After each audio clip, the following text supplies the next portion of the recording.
Good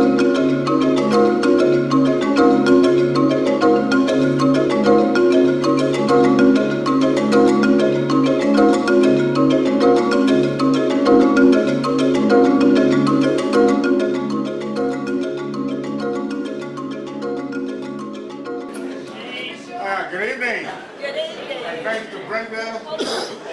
thanks to Brenda Green and all of the officialdom and the unofficialdom for this wonderful, wonderful conference that I've attended to the tune of all but one, I think. Let me borrow a quote from Miles, who, when he was asked to play a tune. Let me borrow a quote from Miles, my the homeboy, who, when he was asked to play a tune, an old tune, he shouted back, "Buy the record." So if you want a biography of Amiri Baraka, you can go to the Norton, Anthology, and Companion, you can go anywhere. Cambridge, you can go to Google, you can even go to Billboard in Newark. Since way back, even before Amiri Baraka blew up America, he's been cooler than Bebop's Inferno. There he goes, and there he goes. In December of 1967, Henry Lee Dumont, a songified, signified surrealist whose words Amiri and Tony have spent more than 40 years helping commit to public tongue and trust, wrote, "Even the earth dust, gravel and twigs like fingers grappling, shadows, even sun, children sleeping, and families of trees. Oh, watch me run, hear my passage, see my phantom style racing across their vision, pulsing through their dialogues. Rejoicing, they turn over inside themselves, saying, there he goes, and there he goes. Look at him. An Arkancipian and underground deity, shuttling from Henry to Hank to Unc to Samu. Dumas' word described another hip cat o' nine lives, darting across the obscene bow of the Dutchman's slave ship. A dizzying dart from Edward Leroy Jones to Blue Roy, from Obie Award to Obie Aboard, man. Rites of passaging left at the village's green gate, beating a path to Eugene and floating back before taking flight to Cuba and foreshadowing nihilism's original sin.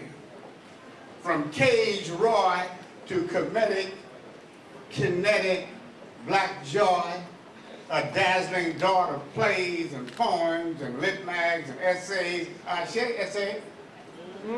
and texto, a dart into cockpits of consciousness from the metaphoric ashes of the Audubon Ballroom. Deeper left, and rightly so, to Imamu Amiri Baraka, and bam! Warrior heartbeat, weaving warrior art beat, passing to poetry with Billy, Rock, Miles, and Train bequeathed to sound beat, halting for a 40-year plus dance, slow dance with the meaner, while occasionally, occultingly, and cannily weaving and bobbing like Ali among Goliaths of racism and capitalism, darting down, then up among Greek-flavored circles to dig on first world's pre-racial America and Egypto-jazz divinities, coaxing more poems, rebellions and live movements, outgone tales into reality, darting into this Arkancipian's Quansaba, Amiri Baraka and Bebop's Inferno, 60 fat juice man, juking uppity down dudes in sizzling laps of funk's fears, hip blaster of dreams into streams, cold as a train, rhyming rails and rhymes, slaves left behind, bruised peeps, blues peeps, art new dirt ditties in the collared section. And these black coups from East Boogie en route to his 75th birthday. Hail, bold harper wit, whose arrow stings and zings on the strings of conscious knit. Whisper not during your blues march, O archer who do black magic too. Poet, foreverer, leveler, bedeviler, repeopling earth in blue. There he goes, and there he goes. Look at him, my man. Amiri Baraka.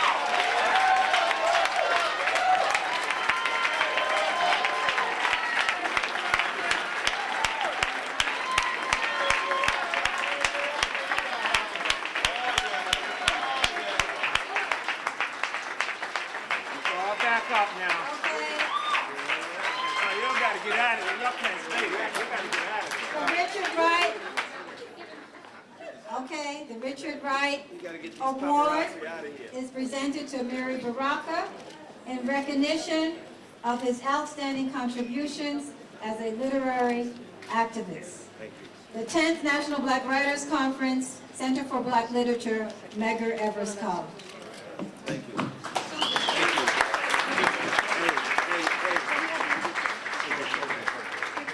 I got something to say. I wish you would sit down. Damn. Okay. Hey man, go sit down. Will you please? Okay, guys. First, I'd like to say, Toni Morrison, we were in Howard together. I thought she was the most beautiful woman on the campus. That's right. Chloe Wolfrick was her name then. You know, oh yeah. We was at Howard together. We went to Sterling Brown's class together. But also, I want to say this. Night before last, I was in DeVal Patrick's presence, you know, the governor of Massachusetts. And I went there because they found his father's archive and sent it to him, and he just opened Berkeley College with his father's art. You know his father was Pat Patrick, who used to play alto saxophone with Sun Ra. Now if you say the governor of Massachusetts' father used to be with Sun Ra, then you know what we was doing around here with the Black Arts Movement. We was not fooling around. You see? We said we wanted art that was black, like us, like our history. We wanted art that was mass-oriented, and we wanted an art that would help in the liberation of the Afro-American people. Yes. We were Malcolm X's children. We loved Dr. King. But when Dr. King, when they blew up his house in Montgomery, he said, if any blood be shed, when the Negroes came there with the rifles, he said, if any blood be shed, let it be ours. My generation said, no, it ain't gonna be like that. If any blood gonna be shed, it's gonna be mutual blood shedding. And so that Malcolm X generation, that's who DeVal Patrick's father was. That Malcolm X generation. You understand what I'm saying? That black arts generation. And they might think we was weird and way out and all of that, but if it don't be for us, like it don't be for Fannie Lou and Martin Luther King and Malcolm X, if it don't be for Harriet Tubman and Rosa Parks, if it don't be for all of those, wouldn't be no Obama. Wouldn't be no Obama. And see, I'm telling you now about Obama, this is the second Reconstruction, y'all. Now you history people supposed to happen.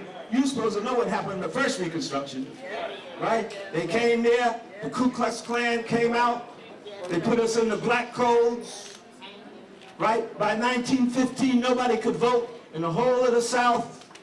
That was after we thought we was free. You understand? Now this is the second thing. We got a black president, a half-white president, a half-black president, whatever you want to call them. But they're going to try to do the same thing. They angry. They angry. Whoever heard of somebody putting the President of the United States picture on the front page of the Mirror as a monkey being shot by the cops? You understand? These are the same people. They have not changed. The Ku Klux Klan took off their robes and went in the Congress as the grand old party. They got a Negro heading them up. His name is Steele. You know, they want you to know they're still Republicans, so his name is Steele. He's what you call a real public coon.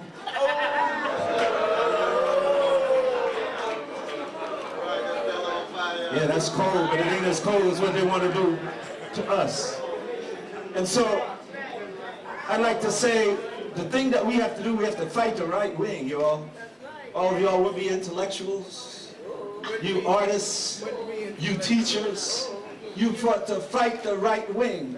Don't let them roll the rock down on the head. You know, Sisyphus, you know what Sisyphus syndrome was? Roll the rock up the hill, they roll it back on your head. That's what Du Bois said. You know Du Bois, y'all read Du Bois recently? You better get back in them books. Because the boy I'm talking about, Obama, our brother, our son, need help. He cannot do that by himself. He cannot do that by himself. And you have to help. You have to speak out. You have to write. All you writers, write something. All you speakers, speak. All you preachers, preach. Get back on the good foot. Do the stuff you have to do. Because, you know, he got, against him, he got Hannity, Holmes, O'Reilly, Murdoch, what's the other? Beck. Jesus, wring his neck. No, he got all these people against him, but where are we? You understand? That's what I'm saying. Where are we in that?